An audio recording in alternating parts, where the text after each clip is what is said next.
नमस्कार, आप देख रहे हैं इंडिया न्यूज और आपके साथ मैं हूं अनुराग मुस्कान। क्या पटना साहिब से शत्रुघ्न सिन्हा अपनी जीत कायम रख सकेंगे? क्या पाटलिपुत्र में भतीजी मीसा बागी चाचा राम कृपाल को मात दे पाएंगी?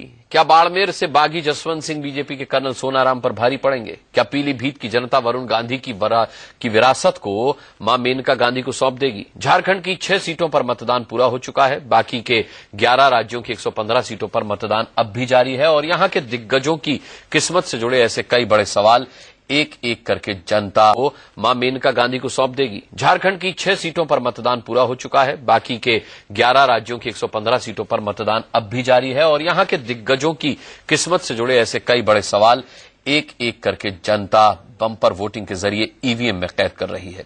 साथ ही ये सवाल भी खड़े कर रही है कि 121 सीटों पर वोटों का प्रतिशत आखिर क्या कहता है। बीच बहस में अगले 1 घंटे तक लगातार हम आपको बताएंगे कि आखिर क्या कहता है 12 राज्यों का वोटर। साथ ही ये भी बताएंगे कि सुबह से मतदान का झुकाव, सियासी बयार किसकी तरफ महसूस कर रहे हैं अलग अलग शहरों में तैनात इंडिया न्यूज के रिपोर्टर।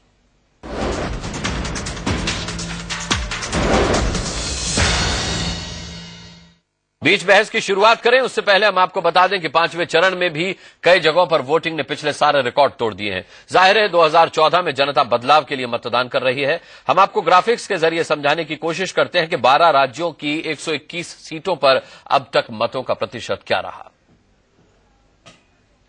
उत्तर प्रदेश की 11 सीटें 50% 3 बजे तक का आंकड़ा यह है। 50% मतदान वहां पर 3 बजे तक रिकॉर्ड किया गया। महाराष्ट्र की 19 सीटों पर 45% मतदान हुआ 3 बजे तक दोपहर 3 बजे के बाद का आंकड़ा अभी आना बाकी है। 6 बजे तक वोटिंग होगी। आप देख सकते हैं पश्चिम बंगाल की 4 सीटों पर 70% मतदान 3 बजे तक हो चुका था। ओडिशा की 11 सीटों पर 51% मतदान 3 बजे तक हो चुका था। राजस्थान की 20 सीटों पर 40%। मध्य प्रदेश की 10 सीटों पर 35% मतदान 3 बजे तक हो चुका था। बिहार की 7 सीटों पर 45% मतदान। बम्पर वोटिंग हो रही है, आप देख सकते 3 बजे तक का यह आंकड़ा आपके सामने। झारखंड की 6 सीटों पर 43% मतदान 3 बजे तक संपन्न हो चुका था।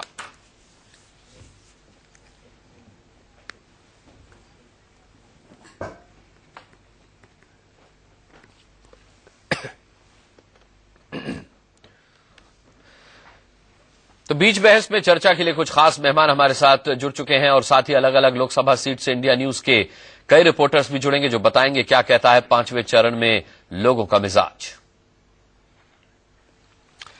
चलिए मेरे साथ जो मेहमान है मैं उनका इंट्रोडक्शन दे दूं। स्टूडियो में मेरे साथ सीनियर जर्नलिस्ट एनके सिंह और विनोद अग्निहोत्री जी आ चुके हैं यहां पर। इसके अलावा मुंबई से हमारे साथ भारतीय जनता पार्टी की नेता शाइना एनसी जुड़ेंगी। इसके अलावा मुकेश नायक हमारे साथ कांग्रेस से रहेंगे। सबसे पहले राजस्थान का हाल जान लेते हैं। हमारे संवाददाता श्रीपाल शक्तावत वहां पर हैं। राजस्थान में अच्छी वोटिंग हो रही है। हालांकि जो आंकड़े श्रीपाल हमें मिल रहे हैं 12 राज्यों से वो साफ तौर पर बता रहे कि 2009 से ये वोटिंग प्रतिशत कहीं ज्यादा है। 3 बजे तक का आंकड़ा जो हमारे पास है। राजस्थान का क्या हाल है?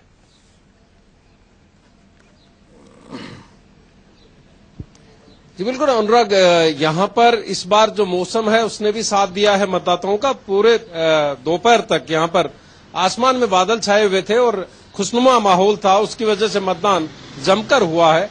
अगर मतदान की बात करें तो गंगानगर में 61% मतदान अब तक हो चुका है, जबकि बाड़मेर जो कि सबसे हॉट सीट है, हाई प्रोफाइल सीट है, जसवंत सिंह वहां से चुनाव लड़ रहे हैं बीजेपी के बागी के बतौर, वहां पर 60% मतदान अब तक हो चुका है। जयपुर में 55% मतदान हो चुका है। इसी तरह से एक और सीट है जयपुर ग्रामीण, जहां पर अंतर्राष्ट्रीय निशानेबाज ओलंपियन शूटर राज्यवर्धन सिंह मैदान में है। उनके सामने कांग्रेस के प्रोफेसर सीपी जोशी है जो कि टीम राहुल के सदस्य हैं, टीम राहुल के चाणक्य माने जाते हैं। उनका मुकाबला है। वहां पर भी अच्छा मतदान हुआ है।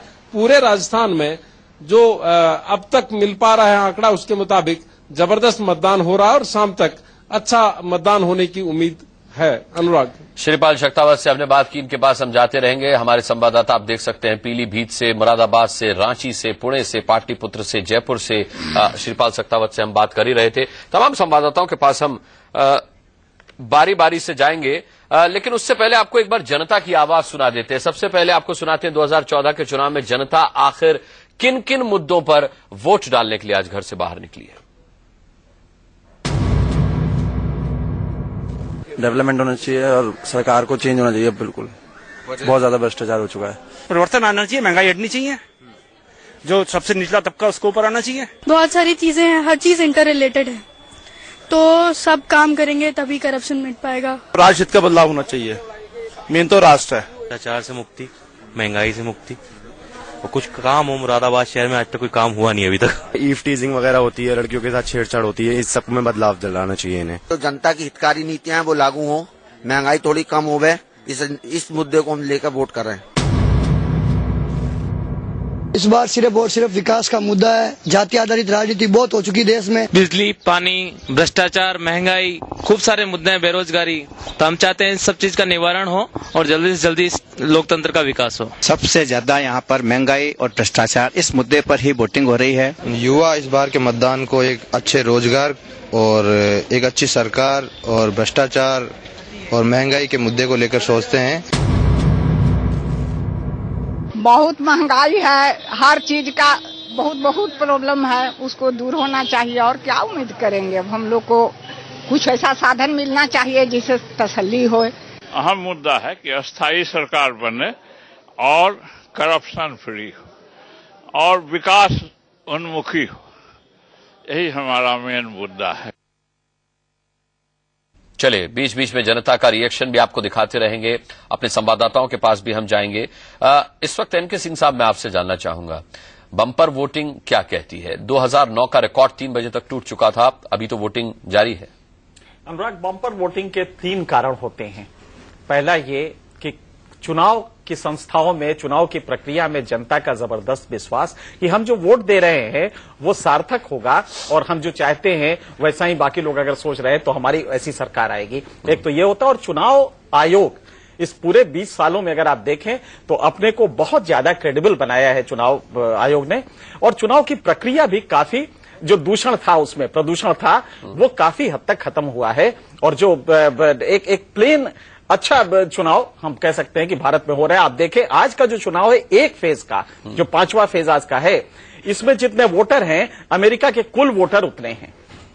करीब 19 करोड़ का ये इलेक्टोरेट है हमारा आज के दिन का, और लगभग इतना ही अमेरिका में भी इलेक्टोरेट हैं। एक पूरा देश, जो अमेरिका ऐसा बड़ा देश, हम आज चुनने जा रहे हैं। तो एक तो यह है कि चुनाव प्रक्रिया में हमारे जनता का विश्वास बढ़ा है, लिहाजा वो जाती है। दूसरा यह है एक्सेसिबिलिटी। आप देखें जितनी जगह पोलिंग बूथ आपने किए हैं, उनका टोटल नंबर आप देखें तो दिल्ली उदाहरण के लिए 500 मीटर पे आपको एक पोलिंग बूथ मिल रहा है। मतलब अगर आप ईंटा फेंकेंगे तो पोलिंग बूथ पे गिरेगा। इतना आसान कर दिया है कि आप जाएं, मत डालें, बहुत ज्यादा दिक्कत नहीं है। तो एक तो ये प्लस पॉइंट है। दूसरा ये है कि कभी कभी होता है कि लहर कोई है, हम एक सरकार के खिलाफ हैं, इसका मतलब कि किसी दूसरी सरकार को लाना चाहते हैं, दूसरी पार्टी को लाना चाहते हैं, ये एक ड्राइविंग फोर्स होता है जो आपको घर से निकालता है। और तीसरा होता है कास्ट या कम्युनल, जो एक कंसोलिडेशन होता है। आज भारत में ये तीनों फैक्टर हैं। चुनाव आयोग की विश्वसनीयता बढ़ी है, और यह भी सही है कि कांग्रेस का जो मिसरूल रहा है उसको लेके एक नाराजगी है जनता में, जो भ्रष्टाचार वगैरह अभी आपने दिखाया जनता से, वो भी एक कारण रहा है। और तीसरा यह है कि कहीं ना कहीं जाने अनजाने में हम फिर से उस ट्रैप में आ गए हैं जिसमें कम्युनल कंसोलिडेशन, पॉलिटिकल पार्टीज की मेहरबानी, कम्युनल कंसोलिडेशन भी एक काफी हद तक हुआ है। ये तीनों फैक्टर मिलकर मुझे लगता है जो ट्रेंड देख रहे हैं, मैं 35 साल के अनुभव से ये कह सकता हूं कि ये जो टर्नआउट है ये 65 से 70 के बीच में होने जा रहा है, जो कि अपने आप में यूरोपियन कंट्रीज में भी इतना टर्नआउट इस समय नहीं हो रहा है। 65 से 70 के बीच अगर हुआ तो विनोद अग्निहोत्री जी सारे रिकॉर्ड टूट जाएंगे।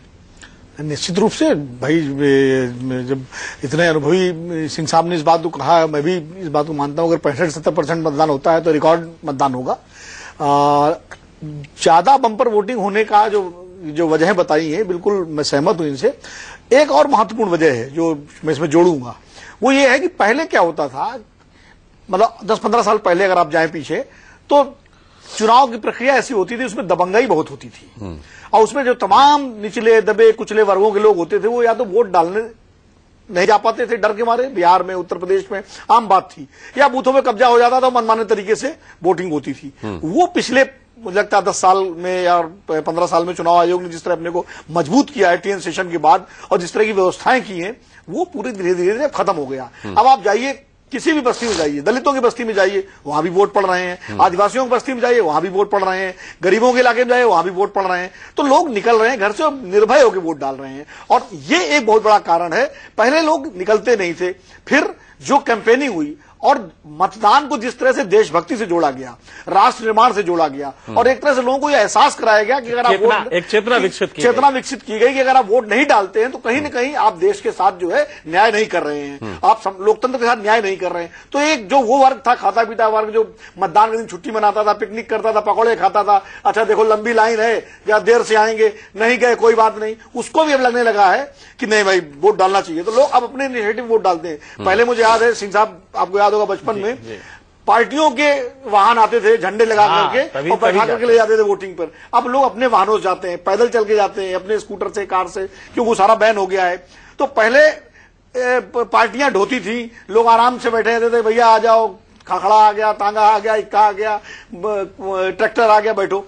अब नहीं, अब लोग अपने उससे जाते हैं। तो ये सारी चीजें मिला करके मतदान के प्रतिशत को आगे बढ़ा रही हैं। एक बात मैं इसमें और कहूंगा कि मतदान के प्रतिशत की जो मिथक थे बढ़ने से, वो मिथक कई बार टूट चुके हैं। आमतौर पर माना जाता है कि बहुत मतदान हो गया तो एंटी इनकम्बेंसी है या प्रो इनकम्बेंसी है। दोनों तरह के नतीजे हमारे सामने आए हैं विधानसभा चुनाव में। कई बार सरकारें वही रिपीट हुई हैं, अभी छत्तीसगढ़ और मध्य प्रदेश में वही हुआ है, इसके पहले पंजाब में वही हुआ था, उल्टा भी हुआ है, 2009 में हुआ था कि वही सरकार आ गई, और उल्टा भी हुआ है, सरकारें हटी भी हैं। तो वो पहले जो मिथक होते थे, क्योंकि मतदान बढ़ने के अलग अलग कारण हैं, लोग अपनी सोच, अपनी विचारधारा, अपनी प्रतिबद्धता के हिसाब से वोट देने निकलते हैं। अगर मैं इसी की बात कर रहा हूं, इसी चुनाव की बात, अगर कुछ लोग मान लीजिए या एक बड़ा तबका जो है नरेंद्र मोदी की इस पूरे कैंपेन और प्रभाव से प्रभावित होकर के उनको वोट डालने के लिए निकल रहा है, तो एक दूसरा बड़ा तबका उनको रोकने के लिए भी निकल रहा है। तो ये दोनों कारण भी होते हैं। हालांकि शत्रुघ्न सिन्हा साहब को लग रहा है कि जो कोई भी निकल रहा है वो मोदी की लहर की वजह से निकल रहा है। खास बातचीत उनसे सुन लीजिए, फिर चर्चा। उस हिसाब से 545 सीट आ जानी चाहिए फिर तो। पटना में मतदान जारी है और इस बीच हमारे साथ मौजूद हैं पटना से बीजेपी के स्टार उम्मीदवार शत्रुघ्न सिन्हा। आइए शत्रुघ्न सिन्हा से ही जानते हैं कि कितनी बड़ी हुई है उनकी दिल की धड़कनें। शत्रु जी, पटना में मतदान जारी है, आप अपना वोट देने जा रहे हैं, कितनी आपकी दिल की धड़कन बढ़ी हुई है अभी? बहुत शांत हूं, बहुत जनता में बहुत विश्वास, और जनता का जो सहयोग आशीर्वाद मिला है उसने बहुत हमें दिलासा, बहुत हौसला अफजाई की है। और मुझे लगता है जनता की सहयोग, पटना साहिब की जनता के आशीर्वाद से इस बार हम सब मिलकर, पिछली बार एक रिकॉर्ड मार्जिन से हमारी जीत हुई थी, यानी मेरी और पटना की जनता। मेरा अगला सवाल वही था, आपने पिछली बार 3,16,000 के करीब आपको वोट्स मिले थे, इस बार कितनी उम्मीद कर रहे हैं? देखिए, मैं कोई पंडित और ज्योतिष नहीं हूं, लेकिन कि मैं अपने बारे में ऐसी भविष्यवाणी करूं। सारे ओपिनियन पोस्ट एनडीए को ऊपर बता रहे हैं, आप कितनी सीट उम्मीद करते हैं कि एनडीए अपने सांसद के रूप में लोकसभा में पहुंचाएगी? जो मैंने देखा है चारों तरफ मोदीमय वातावरण या मोडिफाइड वातावरण, और चारों तरफ जो लहर देखी है, चारों तरफ तूफान देखा है हमने समर्थन का, और खासकर युवा पीढ़ी के जोश का, उनकी ऊर्जा को देखा है। केंद्रीय सेंटर के हमारे भारतीय जनता पार्टी के परचम के तले एक ऐसा शानदार, जानदार, एक ऐसा वजनदार, एक ऐसा देश की इच्छा और अपेक्षा के अनुरूप, ऐसा दबंग और ऐसा एक्शन हीरो प्रधानमंत्री के तौर पे नरेंद्र मोदी के लिए जो जोश और समर्थन देखा है, मैं अब कह सकता हूं कि 272 की बात हो रही है, मिशन 272 प्लस, लेकिन अगर इस बार हम 300 से भी ज्यादा का आंकड़ा पार कर लें तो कोई आश्चर्य नहीं होगा। शत्रुघ्न सिन्हा साहब को लगता है कि 300 से भी ज्यादा का आंकड़ा पार कर लें तो कोई आश्चर्य नहीं होगा। मुकेश नायक कांग्रेस से मेरे साथ हैं। मुकेश नायक जी, ये वोटिंग प्रतिशत क्या कहना चाहेंगे आप? क्योंकि जब जब लोग भारी संख्या में वोट डालने के लिए निकले हैं, तब तब मौजूदा सरकार के लिए खतरे की घंटी के तौर पर देखा गया है। पहली बात तो मैं ये कह दूं, जो शत्रुघ्न सिन्हा साहब ने कहा है कि 300 का आंकड़ा वो पार कर जाएंगे, वो देश के अभिनेता हैं, और आसपास जो लोग उनके इकट्ठे हैं उसको ही पूरा भारतवर्ष वो समझने लगे हैं, उन्हीं की आंखों से देखने लगे हैं, उन्हीं के कानों से सुनने लगे हैं, उन्हीं के मुंह से बोलने लगे हैं। जहां तक आपने वोट परसेंटेज बढ़ाने की बात कही है, उसके बारे में मुझे ये कहना है कि हमारा देश एक बहुत लोकतांत्रिक परिपक्वता की तरफ बढ़ रहा है, और युवा मतदाताओं की संख्या इस देश में 65% है, और इस देश का आम नागरिक चाहता है कि राजनीतिक और आर्थिक स्थिरता हो, महंगाई कम हो, करप्शन कम हो, और एक ऐसी सरकार बने जो जनोन्मुखी हो, जिसमें कानून व्यवस्था ठीक हो। और तो अपनी सरकार को लेकर इन मुद्दों पर जनता के रिएक्शन भी आप समय समय पर सुनते रहे होंगे मुकेश जी। मेरी बात पूरी सुन लीजिए। जब निष्पक्षता से हम बात करें तो आप इस तरह की बात करने लगते हैं। मैं करप्शन के मुद्दे एक मिनट मैं करप्शन के मुद्दे और राजनीतिक स्तर एक व्यापक परिवेश में देख रहा हूं। इसमें राज्यों में जो सरकारें हैं, चाहे वो कांग्रेस की हो चाहे बीजेपी की हो, सभी राजनीतिक दल के नेता हो, उनका चरित्र हो, उनका आचरण हो, उनकी इमेज हो, उनके बारे में जनता की परसेप्शन हो, एक पूरे राष्ट्र के प्रति विहंगम दृष्टि को सामने रखकर मैं अपनी बात कह रहा हूं और बिल्कुल निष्पक्ष रूप से कह रहा हूं। केंद्र में हमारी सरकार में जिन लोगों ने करप्शन किया, हमने किसी को नहीं बचाया, सब जेल गए, सबके ऊपर जांचें चल रही हैं। इसी को सामने रखकर मैं अपनी बात कह रहा हूं और बिल्कुल निष्पक्ष रूप से कह रहा हूं। केंद्र में हमारी सरकार में जिन लोगों ने करप्शन किया, हमने किसी को नहीं बचाया, सब जेल गए, सबके ऊपर जांचें चल रही हैं, इंक्वायरी फेस कर रहे हैं, जुडिशियल इंक्वायरी फेस कर रहे हैं, हमने किसी को बचाया नहीं। लेकिन दुर्भाग्य इस बात का है कि मध्य प्रदेश की सरकार में व्यापम जैसे घोटाले हुए, जिसको किसी ने नोटिस में नहीं लिया। उस चुनाव में 85 लाख विद्यार्थियों के साथ इनजस्टिस हुआ, लेकिन इस चुनाव में वो मुद्दा नहीं रहा। इस बात को लेकर मेरे मन में क्षोभ है। मुकेश जी, महंगाई बहुत बड़ा मुद्दा है। मुकेश जी, ये कमी तो आपकी पार्टी की है, कांग्रेस पार्टी की, कि आप मध्य प्रदेश में इतने बड़े घोटाले को मुद्दा नहीं बना पाए चुनावी, ना विधानसभा चुनाव में बना पाए, ना लोकसभा में, तो आपकी कमी कही जाएगी ना। और जबकि भारतीय जनता पार्टी ने सारे मामलों को मुद्दा बना दिया। मैं एक बात और स्पष्ट कर दूं, हमारी कमी आप कह सकते हैं कि हम ठीक से मुद्दा नहीं बना पाए। उसका कारण है, जैसे इस चुनाव में 714 टेलीविजन चैनलों को बीजेपी ने यूज किया, 95 करोड़ सेलुलर टेलीफोन पर मैसेज किए, जितने एफएम रेडियो हैं, जितने रीजनल रेडियो हैं, सबको यूटिलाइज किया बीजेपी ने। पूरी राजनीतिक संस्कृति बदल दी देश की चुनाव की। जिस तरह से धन बल का उपयोग बीजेपी ने किया है, अब कोई गरीब आदमी इस देश में चुनाव नहीं लड़ पाएगा। नहीं मुकेश जी, ऐसा हुआ जब सिकंदर और पोरस की लड़ाई हुई, हम थोड़ी देश की राजनीतिक जब पोरस हार गया और लोकतांत्रिक सिकंदर बहुत बढ़िया लड़ा करना चाहते हैं, तो ये तो बात वही हो गई ना। जब सिकंदर पोरस की लड़ाई हुई, पोरस हार गया, तो पूछा गया कि अब हारे क्यों? पूरा सिकंदर बहुत अच्छा लड़ा। मिस यूटिलाइजेशन की बात कर रहा हूं। आपको किसने रोका था इतने आक्रामक प्रचार अभियान? संसाधनों के मिस यूटिलाइजेशन और धन बल के दुरुपयोग की बात कर रहा हूं महानुभाव। यहां आप न ये देखिए, इलॉजिकल हो जाएगा आपकी बात, इलॉजिकल। जरा सा सोचिए, आप अभी तक तार्किक बात कर रहे थे, लेकिन जब यहां पे आते हैं आप, तो किसी इंस्टीट्यूशन को डिमोलिश कर देंगे, साहब मीडिया उनके साथ हो गया, ये सब कह के आप अपने उन माल फंक्शनिंग को नहीं वो कर सकते। नहीं, मैंने ये नहीं कहा सिंह साहब जी। मैंने मीडिया पर उंगली नहीं उठाई, मैंने मीडिया के बारे में नहीं कही बात जी। मैंने ये कहा कि जो धन बल का उपयोग किया, और आप स्वयं जानते हैं कि इसका कैसे उपयोग होता है। देखिए मुकेश जी, चुनाव जो है एक सियासी युद्ध है। अब सियासी युद्ध में आप अपने हथियार, तोप खाना अपना सुरक्षित रखे रहें और कहें दूसरा तोप चला रहा है, हम तो नहीं चला रहे हैं, तो फिर इसके लिए कौन जिम्मेदार है? ये तो आप अपने चुनाव अभियान को, आपकी पार्टी, आपका नेतृत्व एक आक्रामक शक्ल नहीं दे पाया, जबकि संसाधनों के मामले में आपकी भी पार्टी कोई कमजोर नहीं है। भारतीय जनता पार्टी से आपकी केंद्र में 10 साल से सरकार है, राज्यों में आपकी सरकारें हैं, आपके पास तमाम रणनीतिकार नेता लोग हैं, ऐसे ऐसे नेता हैं जो बहुत सारे जो है तिकड़म ताल सब जानते हैं। तो आप कैसे कमजोर रह गए? क्या वजह है? इस पर आप मंथन करना चाहिए। आप खुद ही कह रहे हैं कि उन्होंने इतना कर लिया, वो कर लिया, हम नहीं कर पाए। और अगर दिल पे हाथ रख के कहे, तो क्या ये सच नहीं है कि मध्य प्रदेश में कभी भी एक टफ अपोजिशन का रोल आपने नहीं प्ले किया?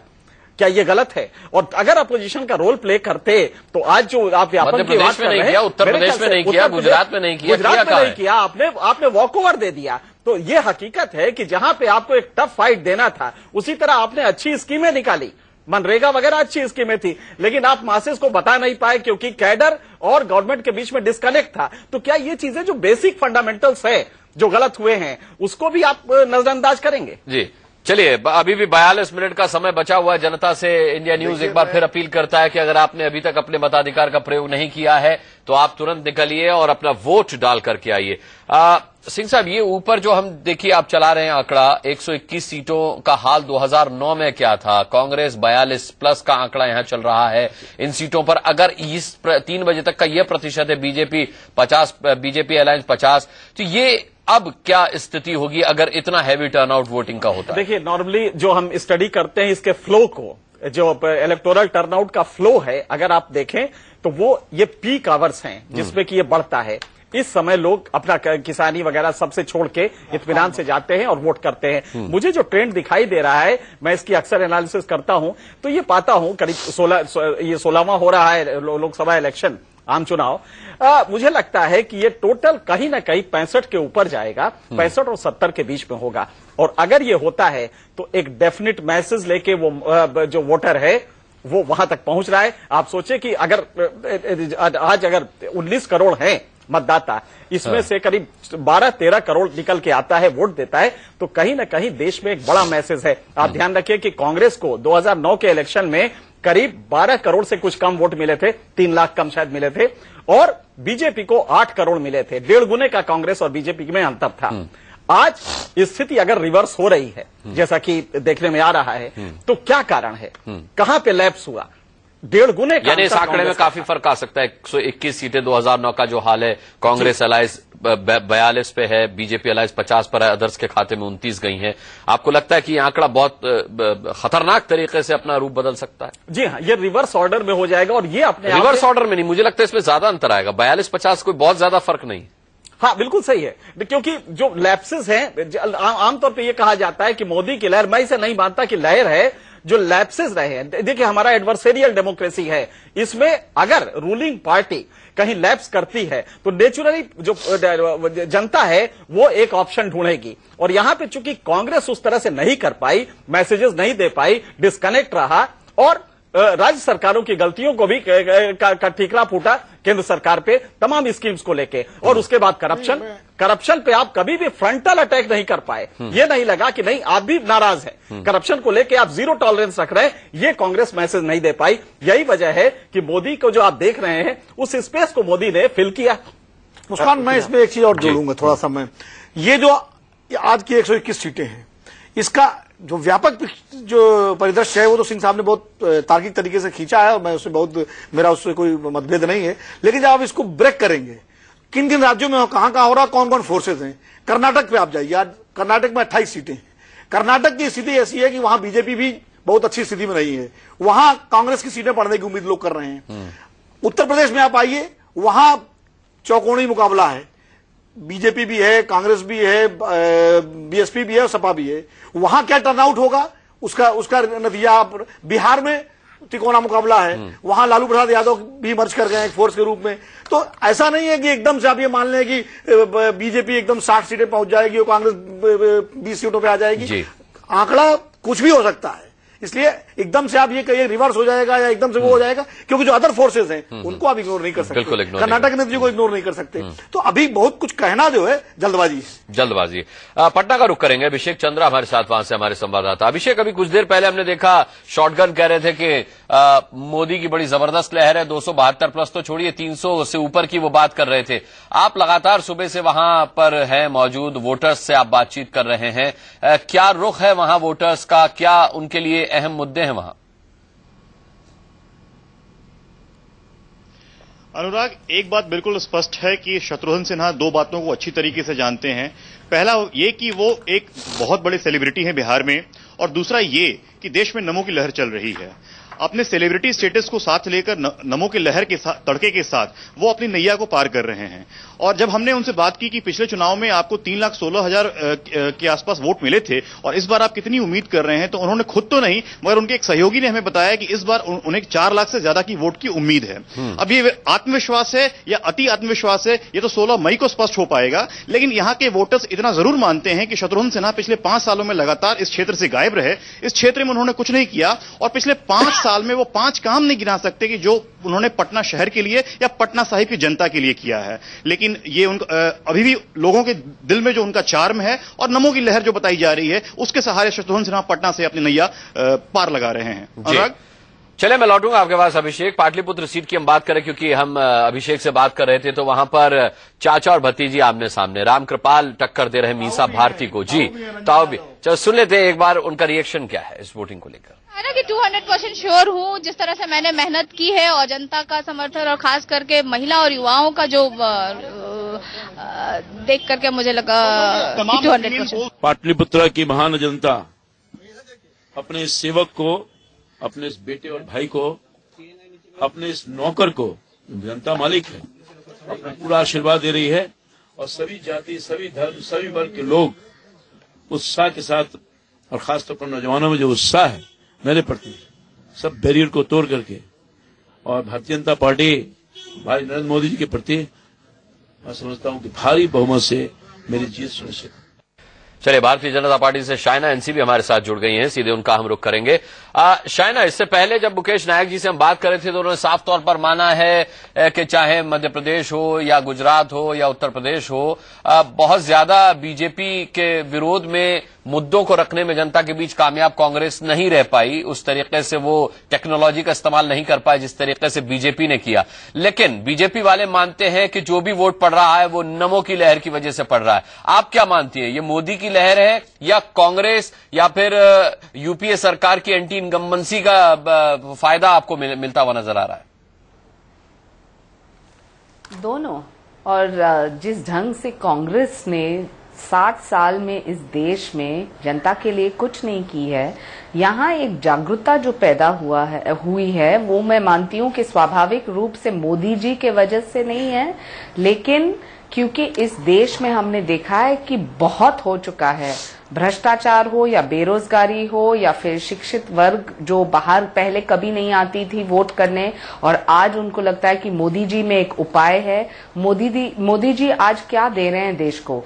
वो नेतृत्व दे रहे हैं, वो स्थिरता दे रहे हैं, वो प्रगति दे रहे हैं। और जो आप ये कॉम्बिनेशन चाहते हैं और एक करिज्मेटिक लीडर आपको मिलता है तो स्वाभाविक रूप से आप देखेंगे कि इतने सारे लोग बाहर आके वोट करते हैं क्योंकि वो बदलाव चाहते हैं, वो परेशान हो गए हैं कांग्रेस से और वो देखते हैं कि मोदी जी ना सिर्फ एक आशा है लेकिन उनमें जो विश्वास है वो दिन ब दिन बढ़ते जा रहा है। कहीं आपने सोचा होगा कि मणिपुर में दोपहर तक 62% वोटिंग, इसका मतलब क्या है? उत्तर प्रदेश में 55% अप टू नाउ। मैं मानती हूं कि ये जितने भी आंकड़े आप देख रहे हैं 60, 70 के ऊपर, ये वोटिंग परसेंटेज सिर्फ 2-4% की हम बात नहीं कर रहे हैं।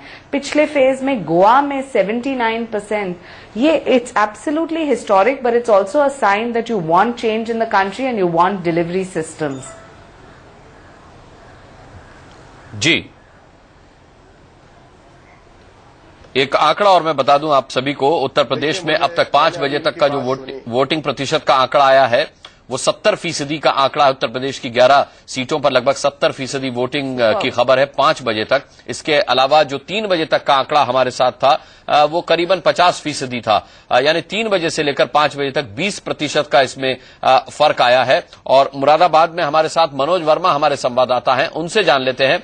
मनोज, क्या देख रहे हैं, वोटर कितना उत्साहित आपको नजर आ रहा है और जब वो वोट डालने आता है तो उसके जहन में क्या मुद्दा है? बिल्कुल, देखिए अनुराग, सुबह से ही वोटर जो है बहुत ज्यादा उत्साहित हमें नजर आए हैं। यहाँ पर सुबह 7 बजे वोटिंग शुरू हुई थी और 6 बजे ही यहाँ पर वोटिंग सेंटर पर लोगों की लाइन लगना शुरू हो गया था और काफी ज्यादा उत्साह में हैं वोटर्स। सभी का ये मानना है इस बार सिर्फ मुद्दों को वोट दे रहे हैं। जब हमने लोगों से जानने की कोशिश की क्या किसी पार्टी को वोट दे रहे हैं, किसी व्यक्ति विशेष को वोट दे रहे हैं, तो लोगों का साफ तौर पर यह कहना था कि इस बार मुद्दों को वोट कर रहे हैं, बदलाव चाहते हैं। आपको बता दूं अनुराग कि यहाँ से नूर बानो हैं, वो कांग्रेस की तरफ से खड़े हैं। इसके अलावा कुंवर सर्वेश हैं जो बीजेपी की तरफ से खड़े हैं। हालांकि पिछले चुनाव में कुंवर सर्वेश हार गए थे और जो नूर बानो है वो रामपुर से खड़ी हुआ करती थी चुनाव में, लेकिन इस बार मुरादाबाद से खड़ी हुई हैं। और जो वोटिंग प्रतिशत की अगर मैं बात करूं तो 4:30 बजे तक के जो आंकड़े बताते हैं उसके मुताबिक 4:30 बजे तक 60% वोटिंग यहां पर हो चुकी है।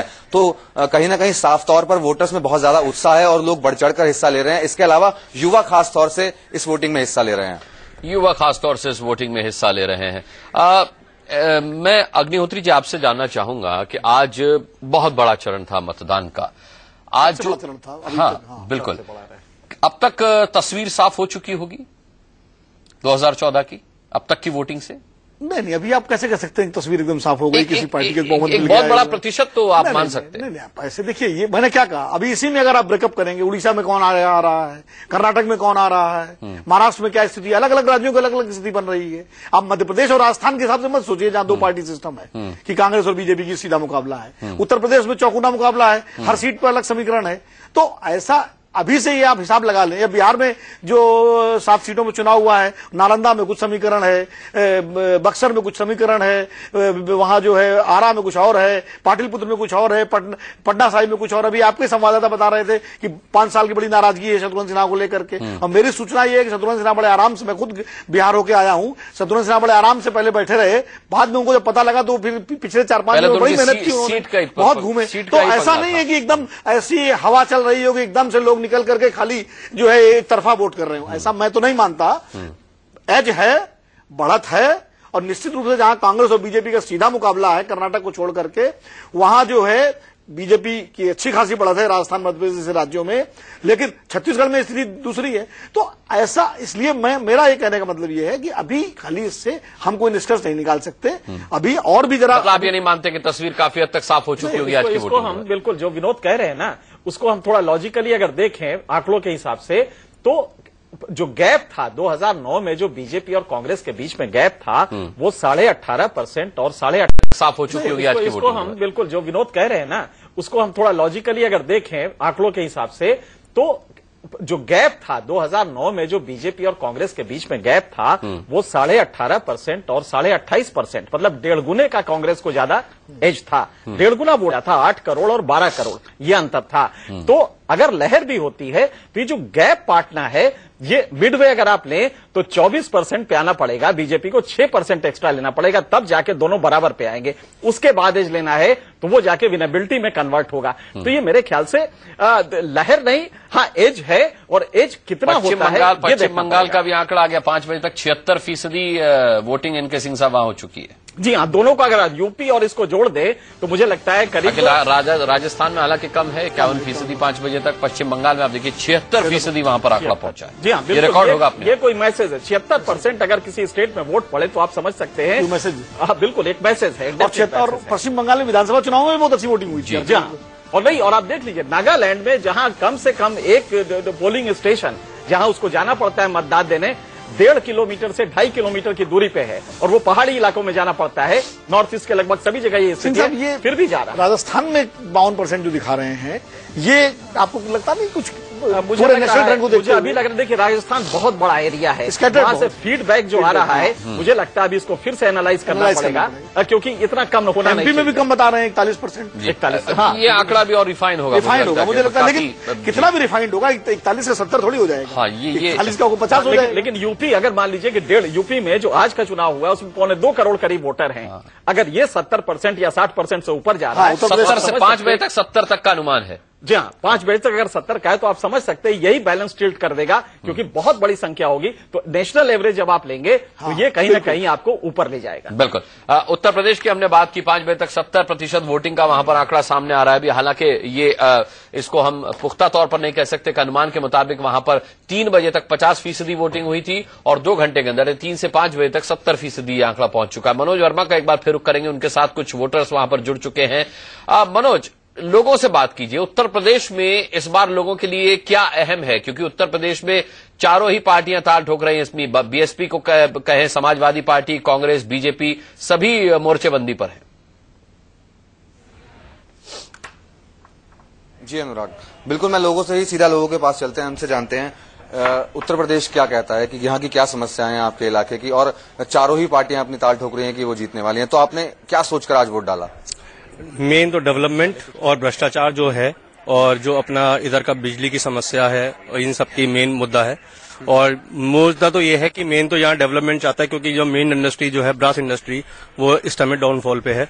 मेन उसका डेवलपमेंट चाहिए।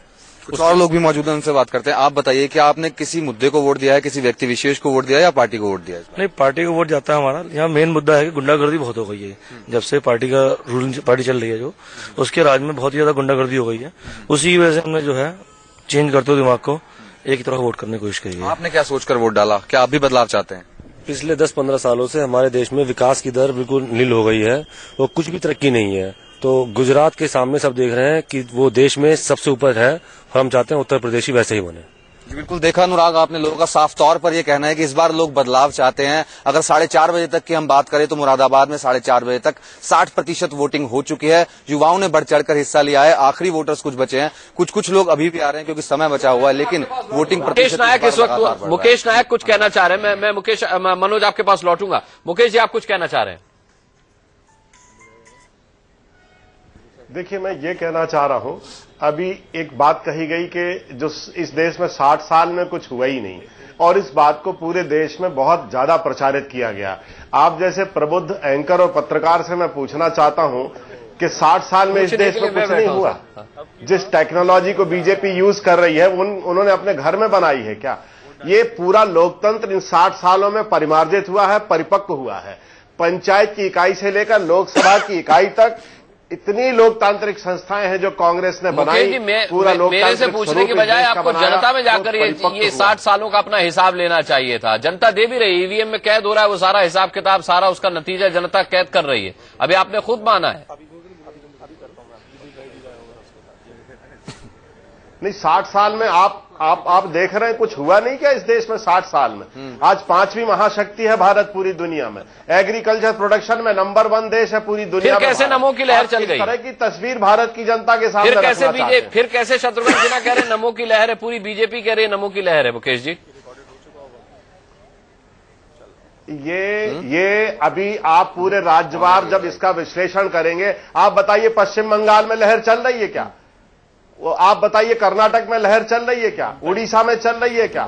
17 राज्यों में इनका एक भी मेंबर पार्लियामेंट नहीं है। ये भारत के 4 राज्यों को देश, वहां आपकी लहर है क्या? भारत के केवल 4। वहां राहुल गांधी की लहर का दावा करते हैं आप बेफिक्र रहिए। वहां हम विधानसभा से अच्छा परफॉर्मेंस करने वाले हैं। जिस ढंग से दावा कर रहे हैं, आपको जो शौक रहने वाला है, 16 तारीख को आपको पता चलेगा कि आपकी डूबती हुई नैया की परिस्थिति क्या है।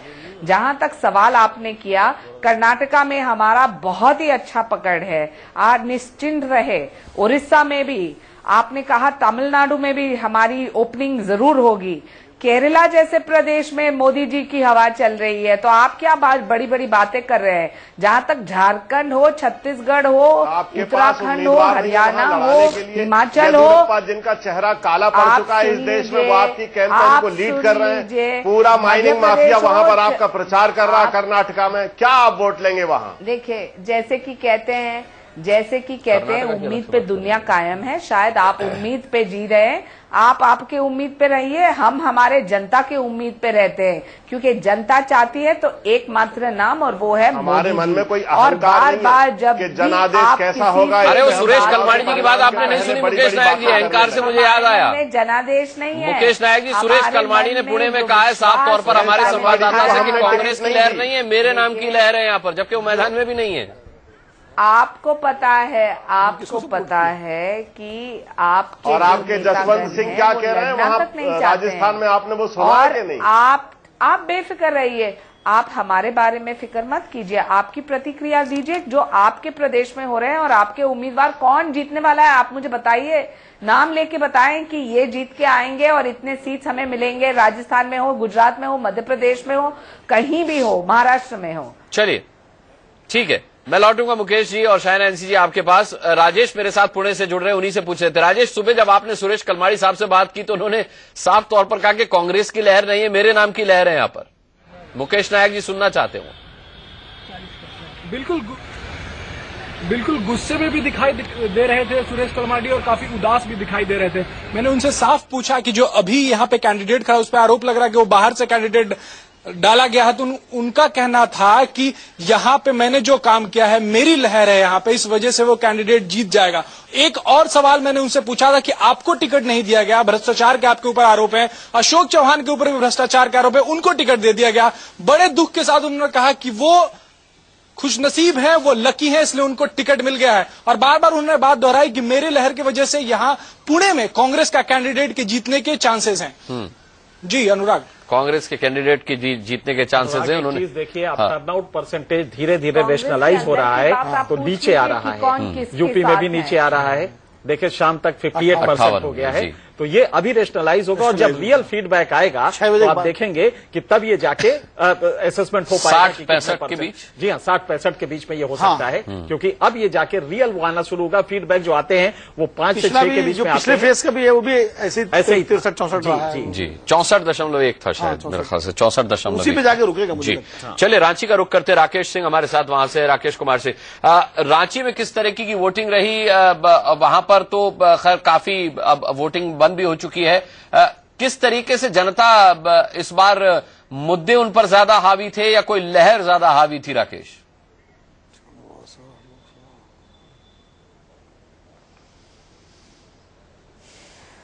देखिए अनुराग, 4 बजे जो है यहाँ पर मतदान समाप्त हो चुका है, लेकिन रांची के कई मतदान केंद्रों में अभी मतदान जारी है। और जिस तरह से झारखंड के जो मुख्य चुनाव आयुक्त हैं उनसे जो मेरी बातचीत हुई तो जी बोलिए बोलिए।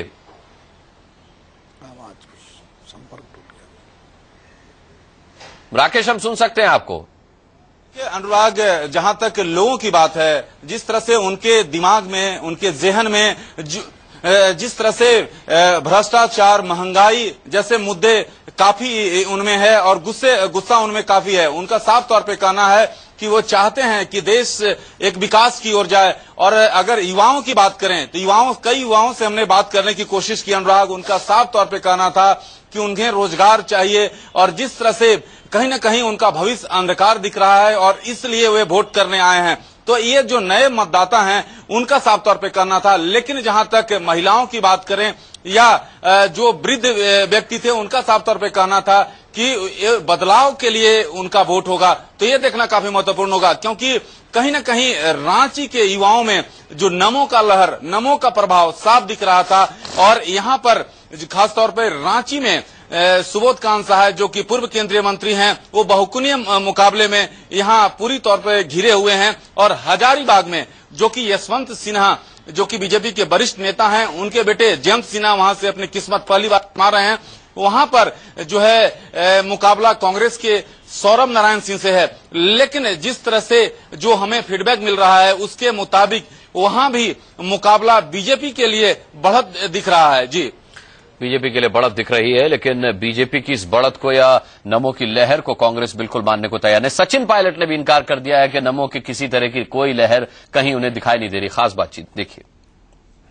केंद्रीय मंत्री सचिन पायलट इस वक्त हमारे साथ मौजूद हैं, उनसे बात करते हैं। सबसे पहले पायलट साहब, आज क्या महसूस कर रहे हैं? सबसे पहले बढ़िया दिन है, मैं समझता हूँ अच्छे माहौल में मतदान हो, सब देशवासी जाके अपने मत का प्रयोग करें और अच्छे उम्मीदवारों को चुनकर भेजें। मुझे पूरा विश्वास है कि कांग्रेस के कार्यकर्ताओं ने जो मेहनत करी है वो रंग लाएगी और हम लोग चुनाव जीतेंगे। आपको लगता है कि जिस तरह से लगातार ये बीजेपी ने मोदी लहर को जो क्रिएट किया है उसका असर आज के दिन आपको देखने को? मुझे नहीं लगता कि कोई लहर है, ये मीडिया के माध्यम से हाइप क्रिएट करने की कोशिश की गई थी। लेकिन जिन इलाकों में हम लोगों ने काम किया है, पार्टी के लोगों ने मेहनत करी है, जिन सांसदों ने 5 साल अपने लोगों की सेवा करी है, वहां पर वो लोग वो देखेंगे कि कौन हमारे बीच में रहकर हमारे डेवलपमेंट के वर्क ज्यादा कराता है। चलिए, सचिन पायलट को भी नहीं लगता कि नमो की लहर है। मैं एक बार कर्नाटक की जरूर बात करना चाहूंगा। मुकेश नायक जी ने कर्नाटक का जिक्र किया था। एनके सिंह साहब, कर्नाटक में क्या होने वाला है इस बार? क्या येदियुरप्पा की वापसी का फायदा बीजेपी को मिलेगा या उनकी जो कम्युनिटी है लिंगायत उसका फायदा मिलेगा या कुछ भी नहीं मिलेगा? क्योंकि बड़ा सवाल मुकेश नायक जी ने उठाया वहां। अनुराग, एक बात बड़ी साफ है कि कर्नाटक, आरोप तो बिहार यूपी पे लगता है कि कास्ट पैटर्न पे वोट होता है, लेकिन फैक्ट यह है कि कर्नाटका उसका सबसे बड़ा शिकार है।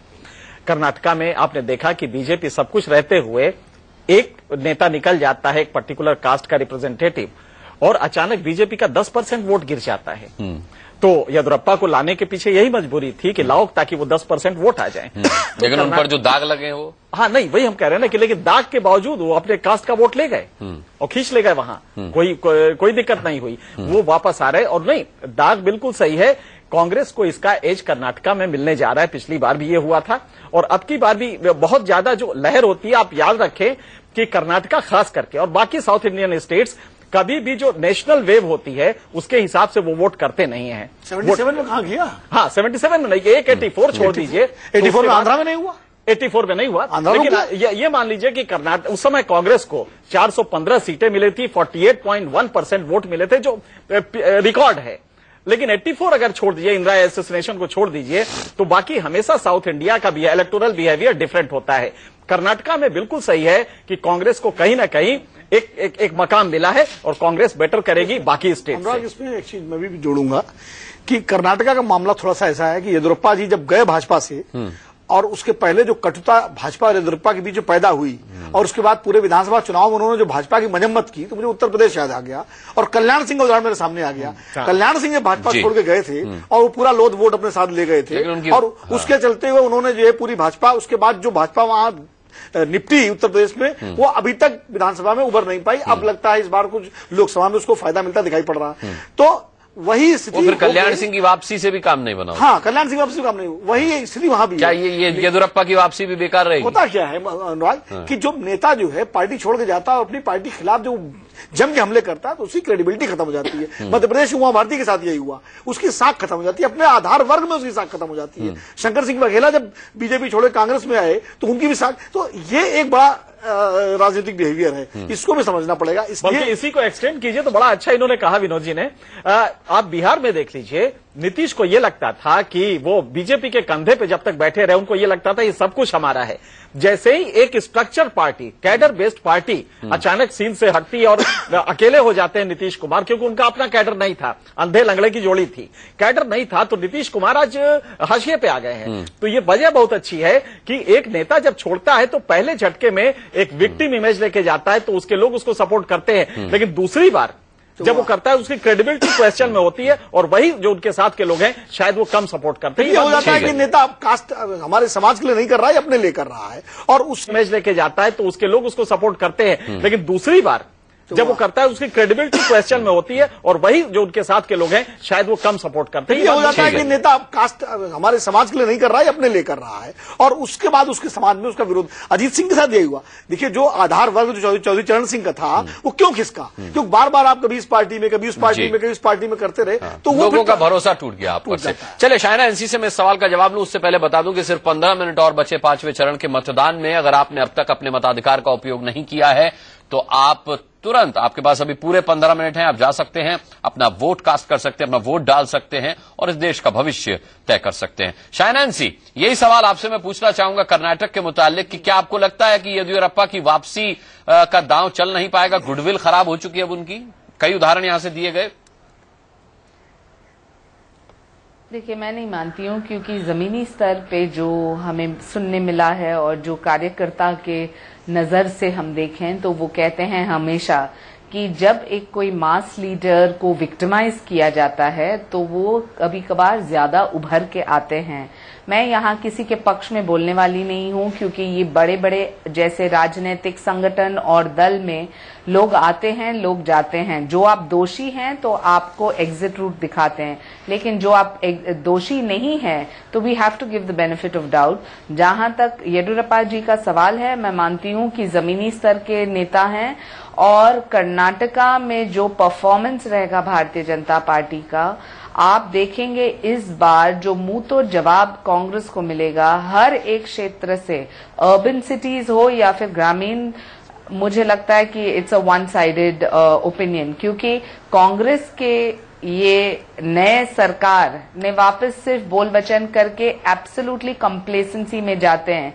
मैं मानती हूं कि जब जागरूकता इस स्तर तक पहुंचती है, जब हर एक नागरिक देखता है कि हमें प्रधानमंत्री के रूप में क्या चाहिए, हमें केंद्र में क्या चाहिए और लोकल इश्यूज में न जाते हुए वो देखते हैं कि कौन सी सरकार है जो भ्रष्ट है, तो तुरंत कांग्रेस का नाम आ जाता है, क्योंकि इतने सारे कांड है। कौन सी सरकार है जो स्टेबल है, तो सबसे पहले बीजेपी का नाम आता है, क्योंकि जो आप रीजनल पार्टीज की बात करें तो ये कांस्टेंट टैसल रहता है। मुकेश जी आपकी बात का जवाब देना चाह रहे हैं शायना, उनको भी सुन लेते हैं। और जहां तक प्रगति का सवाल है, नरेंद्र मोदी का सवाल है। जी मुकेश जी, मुंह तोड़ जवाब कर्नाटक में आपको मिलेगा, शायना एनसी कहती हैं। देखिए इन बीजेपी के नेताओं की समस्या ये है कि इन्हें दूसरे का भ्रष्टाचार दिखता है, खुद का भ्रष्टाचार नहीं दिखता। राज्यों में इनके नेता बीजेपी की जहां आपको भी अपना कहां दिखा, 60 साल का भी आप हिसाब दे रहे थे। दुरुपयोग, देखिए मैं ये हमने तो किसी को बचाया नहीं, हमने सबको सजा दी। और इतने लंबे समय तक राज्यों में केंद्र में हमारा शासन रहा कि हमारी गलतियां ज्यादा दिखाई देती। इसलिए आपके अशोक चव्हाण महाराष्ट्र से लड़ रहे हैं, सुरेश कलमाड़ी की गलतियां दिखाई देती क्योंकि इनकी आदत पड़ गई है। और आप अशोक चव्हाण को भूल रहे हैं। चाहने वाले नेता हैं, देखने की आदत नहीं है। आप एक उंगली उठाएंगे तो 10 और हम भी उठा सकते हैं। अशोक चव्हाण जी के बारे में जिक्र तो कीजिए। जस्टिफाइड कर रही हैं कर्नाटका में, मैं तो आपका क्या विश्वास करें कि करप्शन पे आप ठीक ढंग से बोल रही हैं?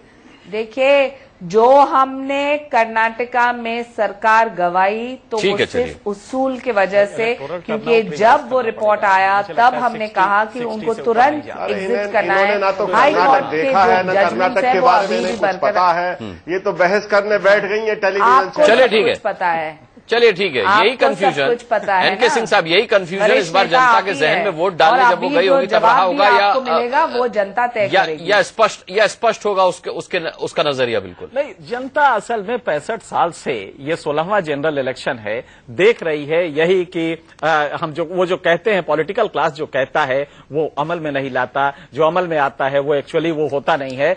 तो अब उसको अपना ही डिसीजन लेती है, बहुत ज्यादा मुतासिर नहीं होती है कि पॉलिटिकल वर्क क्या कह रहा है। लेकिन हाँ, एक बात जरूर है कि कहीं एक वॉइड क्रिएट हुआ था, उस वॉइड को फिल करने के लिए जनता ने कोई एक ऑप्शन ढूंढा है।